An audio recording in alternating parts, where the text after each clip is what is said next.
talk to you probably. There's a James. question around, we'll do three things. There's questions about middle school in the sense, try to call it middle school, but from 6 to 8 students, kind of a daily schedule, kind of what does a day look like for you? And then talk about how you design lessons in PE, and then how Studio 39.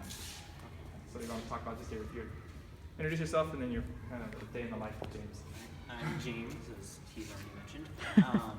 So for me, I'm in 7th grade, so we start out in the morning. It's either science or math. It kind of depends on what type of day it is. From there, it goes to Studio 39, which I might get to later, which is kind of like a filming class where I'll go to PE, which is today. After that, which starts at 12:07, I go to lunch, and straight from lunch, I go to my language arts class in history, and then we end off the day with, for me, it's PLTW, which is a engineering class. Basic structure. So there are 90-minute blocks. We're in STEM humanities. They do AB days, and then they have deep dives and exploration. So we can talk more about that in the middle school model, what that looks like.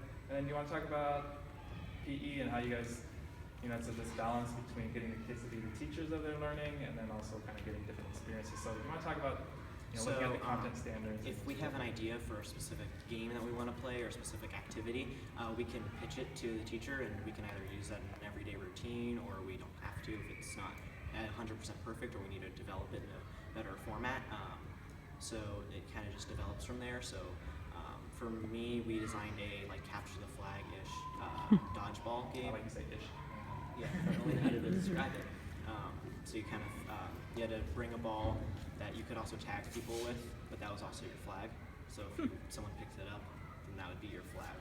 So it was kind of that sort of thing, and then we passed that. So some kids play it now, some people don't. It's kind of their choice.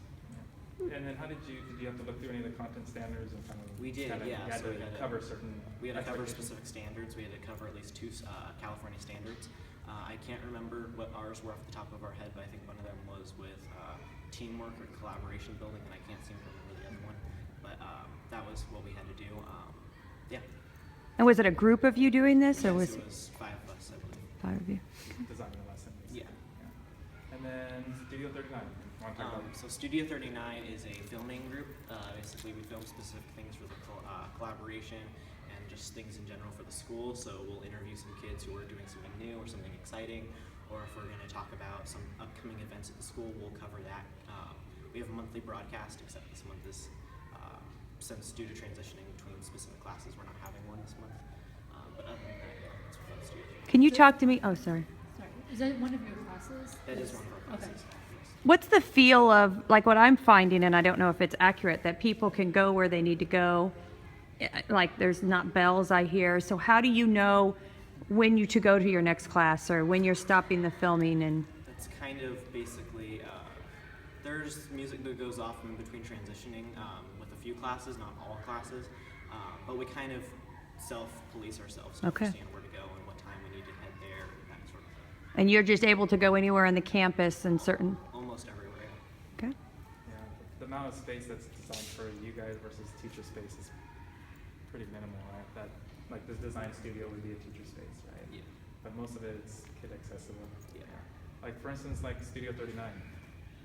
Are there teachers in there? Not often, but Yeah. Tell us about it, because you wrote your own norms.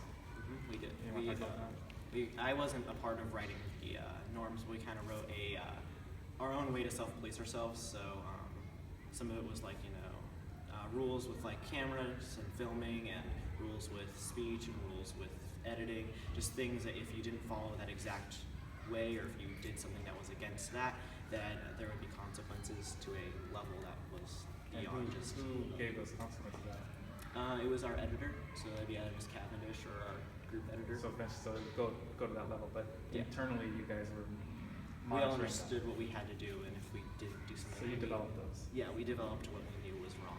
So let's say you have a colleague that you don't feel like is doing one of them, and you want to take this to the editor. Do you do that?